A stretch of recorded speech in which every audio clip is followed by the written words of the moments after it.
नमस्कार, जय हिंद साथियों। आप सभी लोगों का स्वागत है जौहर एजू कैंपस में। हम लोग नित एक ऐसी घटना के बारे में चर्चा करने के लिए आपके सामने आते हैं जिन्होंने इतिहास में अपना महत्वपूर्ण स्थान रखा। महत्वपूर्ण स्थान तो रखा ही, साथ में साथ उन्होंने कहीं ना कहीं इतिहास की तस्वीर को भी बदला। ये ऐसी घटनाएं थीं जो लाइफ चेंजिंग मूवमेंट, जिन्होंने इतिहास की दिशा, इतिहास को एक नई दिशा देने में महत्वपूर्ण भूमिका निभाई। एक ऐसी घटना की आज कहानी, मुगलिया इतिहास की सबसे बड़ी लूट। ऐसी लूट जो शायद कम हो सकती थी, लेकिन चंद लोगों के फायदे ने, लालच ने, वो लूट जो केवल 50 लाख में निपट रही थी, हालांकि लूट तो लूट है, लेकिन वो मसला जो शायद 50 लाख रुपए में निपट सकता था, वो फाइनली 70 करोड़ रुपए की वर्थ से निपटा। सोचिए एक मिनट की, कहां 50 लाख रुपए और कहां 70 करोड़, कितना बड़ा ये अंतर है। अचंभित कर देने वाली बात है कि सर, जो मसला 50 लाख में निपट सकता था, वो मसला निपटते निपटते कितने रुपए का पहुंचा? 70 करोड़ रुपए का। कितने का? 70 करोड़। ये कहानी है मुगलिया इतिहास की सबसे बड़ी लूट की। प्यारे दोस्तों, ये कहानी है करनाल के युद्ध की। ये कहानी है जिसके बीज ऐसी परिस्थितियों में बोए गए जब दिल्ली राजनीतिक आर्थिक संकट से जूझ रही। ये कहानी है उस दौर की जिस दौर में बादशाहों को शायद केवल बादशाहत से तो कोई मतलब शायद नहीं। ये कहानी है उस दौर की जब मुगल सिंहासन केवल और केवल प्रतीकात्मक रूप में रह गया था और सब कुछ, कहीं गुटबंदियां, कहीं यूरोपियन ताकतें, कठपुतली बने बादशाह इस लूट को रोक नहीं। शुरुआत करते हैं अपनी कहानी की। जेंटलमैन, स्वागत है आप सभी लोगों का और उम्मीद करता हूं आप सभी बहुत बेहतर होंगे और आप अपनी दिशा, अपनी परीक्षा की तैयारी को हमारे माध्यम से एक दिशा देने के लिए उत्सुक भी हैं।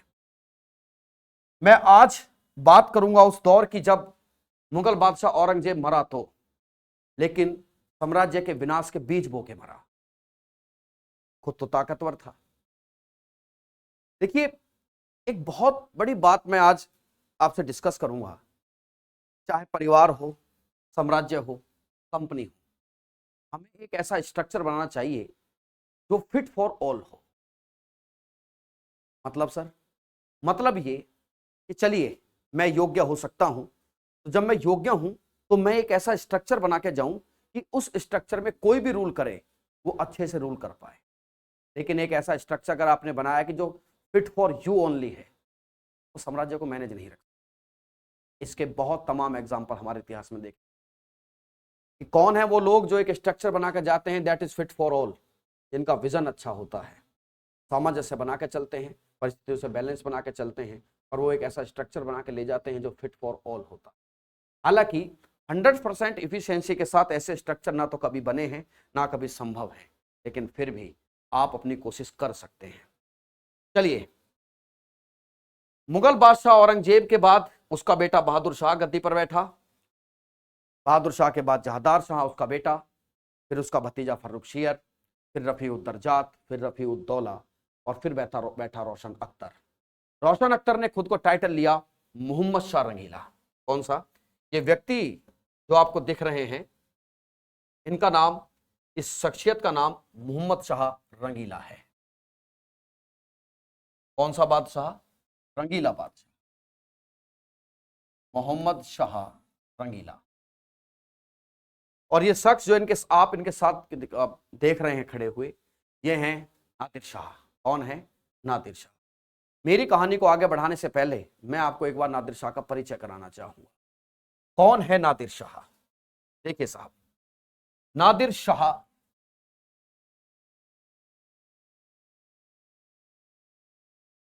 नादिर शाह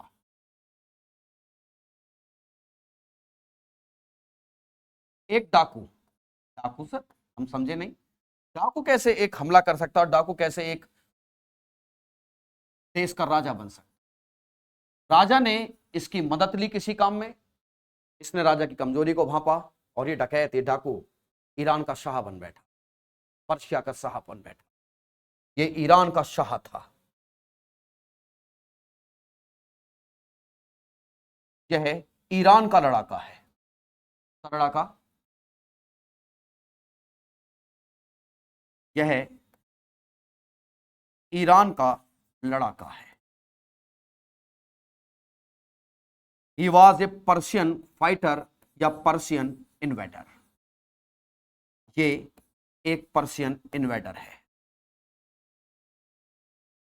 इतिहासकार विंसेंट स्मिथ इसे ईरान का नेपोलियन कहते हैं। क्या कहते हैं?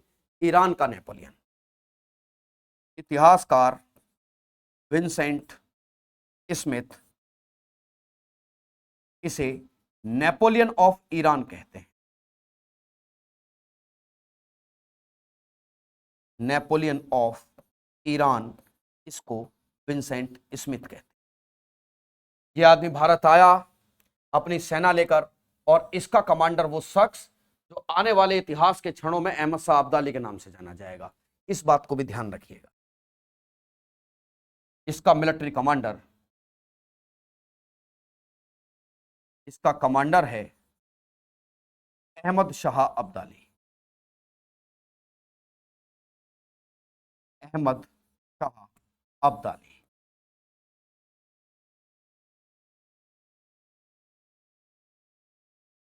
आप इस बात को जरूर मुझसे सुनना चाहेंगे कि सर आखिर वो भारत आया क्यों? भारत आने के पीछे इसने जो अपने कारण बताए, बच्चों जैसी बातें कर रहा था कि मैंने अफगान शासक के खिलाफ अभियान किया था, कि ओके, वहां से कुछ लोग भागे और वो मुगलिया सल्तनत में प्रवेश कर गए हैं, आपने मेरी बात नहीं सुनी। कुछ इतिहासकार कहते हैं कि ये इस बात से भी बड़ा नाराज था कि मुगलों के संबंध फारस और ईरान से बहुत पहले से थे। औरंगजेब मरा, तो औरंगजेब के मरने के बाद जब उत्तरवर्ती मुगल सम्राट, लेटर मुगल एम्परर्स की जो सीरीज शुरू हुई, उन लोगों ने फारस से किसी भी प्रकार का संबंध रखना उचित नहीं। ये इसको बात बड़ी अपमानजनक और खुद में इंसल्ट फील करने वाली लगी। उसने डिसाइड किया कि वो एक्शन लेगा। उसे उनकी भी चाहत है, इसकी चाहत, वास्तविकता स्थिति यही है। इसके आक्रमण का कारण जब आप चर्चा करेंगे, आक्रमण का कारण, आक्रमण का कारण पहला, धन की चाहत।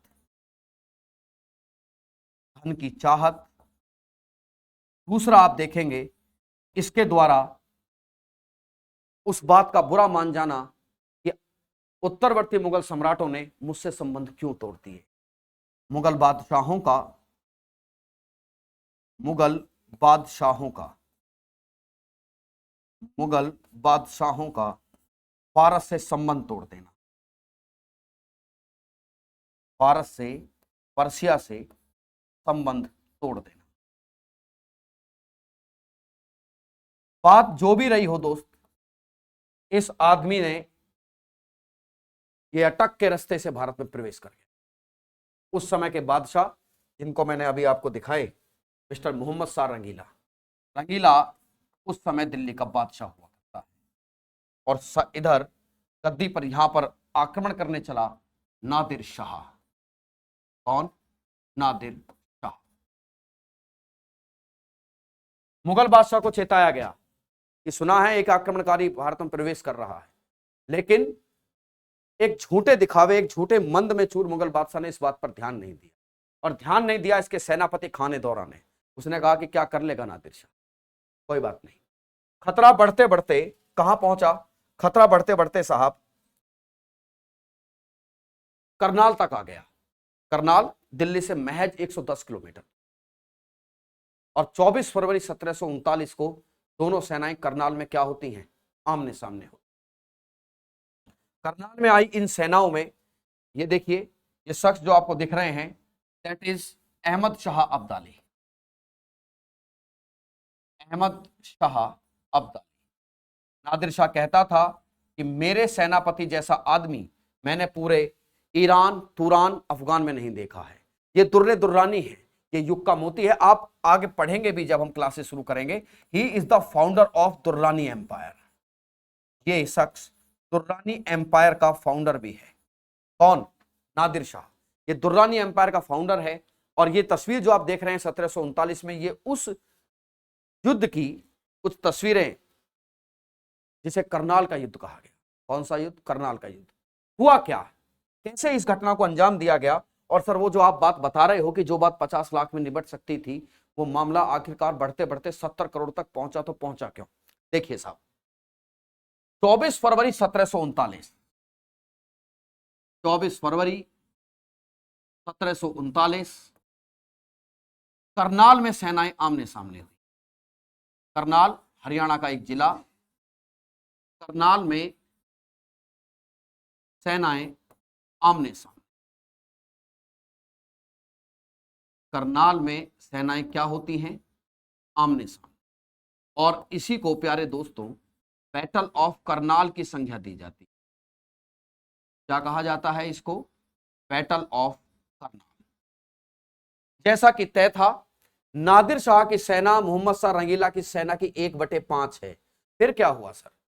होना वही है जो होना चाहिए था, एक प्रशिक्षित, कुशल और आधुनिक हथियारों से लैस सेना, जिसकी ऊंटों तक पे तोप लगी हुई है। सेना को सेना अनुशासन बनाता है, संख्या नहीं। संख्याएं तो भेड़ भी ज्यादा हो सकती है, लेकिन अनुशासन, भेड़ बकरियों का झुंड इकट्ठा करने से मतलब क्या है? ऑब्वियस बात। 3 घंटे में नादिर शाह इन हावी हो जाता है। मात्र 3 घंटे में मोहम्मद शाह की हार हुई। 3 घंटे में मोहम्मद शाह की हार, मोहम्मद शाह की हार हो गई। सेनापति खान दौरा मारा गया। वो खान दौरा जिसने वास्तविक स्थिति को आंकने में चूक की थी शायद। सेनापति खान दौरा मारा गया। खान दौरा मारा जाता है। मजबूरी ये बनी, इसी बीच जब ये सब घटनाएं चल रही थी, एक समझदार शख्स, वैसे तो वो दिल्ली सल्तनत को छोड़ चुका था इसकी बेवकूफियों की वजह से, लेकिन फिर भी कहते हैं कि चलिए जो भी है, मैं अपना बेस्ट एफर्ट करता हूं। निजाम उल मुल्क नादिर शाह से बात करता कि हम आपको 50 लाख रुपए दे रहे हैं और आप यहीं से वापस लौट जाइए। हम आपको 20 लाख रुपए यहीं करनाल में देंगे और 10-10 लाख की 3 किस्तें, जैसे जैसे आप वापस लौटते चले जाएंगे आपको मिलते चले जाएंगे। बड़ी मजे की बात यह है कि नादिर शाह तैयार हो गया। नादिर शाह तैयार हो गया तो निजाम उल मुल्क की तारीफें हर जगह होने लगी, क्योंकि खान दौरा उस समय मीर बख्शी था। क्या है? मीर बख्शी। खान दौरा उस समय मीर बख्शी है। मीर बख्शी था। एक सवाल लोक सेवा आयोग में पूछा है कि मुगलिया सल्तनत में मीर बख्शी का पद कौन सा पद होता है? यह होता है चीफ मिलिट्री कमांडर। क्या होता है ये?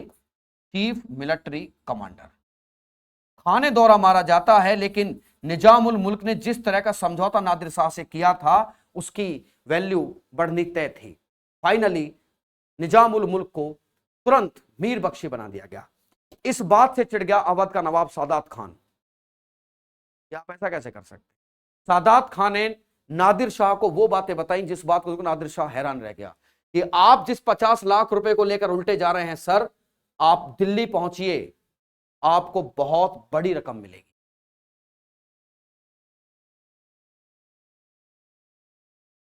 इसके बाद निजाम उल मुल्क को बनाया गया था। निजाम उल मुल्क क्या बना है? मीर बख्शी बना। चलिए साहब, सारा भंडा फोड़ दिया सादात खान ने। इसने भंडा फोड़ा, सादात खान वो सारा भंडा फोड़ देता है जो उसे नहीं करना चाहिए था। घर के भेदी ने लंका ढा दी सर। March 1739, March 1739 Nadir Shah entered Delhi. Nadir Shah entered in Delhi. Nadir Shah Delhi में प्रवेश करता है। मार्च का महीना था, शालीमार बाग से एंट्री करी। लेकिन दिल्ली के लोगों को कुछ उतावलापन ऐसा हुआ कि उन्होंने नादिर शाह के कुछ सैनिकों की हत्या कर दी। इस बात से नादिर शाह चिढ़ गया और नादिर शाह ने कत्लेआम के आदेश दे दिए। 56 डेज, कितने दिनों तक? 56 दिनों तक कत्लेआम चलता रहा, दिनों तक लूटपाट हुई। आप समझ रहे हैं, जो बात केवल 50 लाख में निबट रही थी वो बात अब बढ़ते बढ़ते 70 करोड़ तक पहुंच गई थी। और नादिर शाह उसी लालच में दिल्ली में एंट्री भी करता है।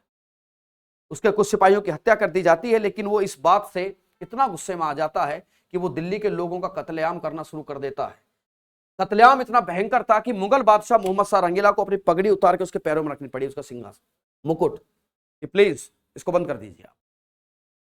ठीक है, कि बंद नहीं, लूट में माल कैसे मिलेगा, कि क्यों चिंता करते हो, आप नरसंहार कर रहे हैं, आप टेंशन ना लें, लूट में आपकी ये लूट आपकी जगह हमारी सेना करेगी और हम आपको दे देंगे, कम से कम नरसंहार तो बचेगा, जेनोसाइड तो बचेगा। तक लूटपाट हुई। इस लूटपाट इसमें शामिल हैं, इसमें शामिल हैं कुछ ऐसी चीजें जिनका आपने खूब नाम सुना है, दैट इज कोहिनूर। कोहिनूर का हीरा इसमें शामिल था, तख्ते ताउस इसमें शामिल था, तख्ते ताउस जिसे पीकॉक थ्रोन भी कहा जाता है, पीकॉक थ्रोन। और प्यारे मित्रों, हीरे जवाहरात, लेखपाल, क्लर्क, विद्वान, हाथी, घोड़े, ऊंट, तमाम तरह की सुख सुविधाओं के साधनों की जो कुल कीमत उस जमाने के हिसाब से है 70 करोड़ रुपए। कितने? 70 करोड़ रुपए। And the total net worth, total worth of looted money, of लूट इज 70 करोड़ रुपए। कितने? 70 सिया 70 करोड़ रुपए की जो ये लूट है, ये लूट 70 करोड़ रुपए की हुई। नादिर शाह दिल्ली से वापस लौटा, हक्की बक्की दिल्ली रह गई। दिल्ली पे ना खाने को कुछ है, ना सोचने को कुछ है। ठीक है, और कहते हैं कि यहां से जाने के बाद नादिर शाह ने बहुत दिनों तक ईरान में क्या नहीं लगाया? कोई टैक्स नहीं।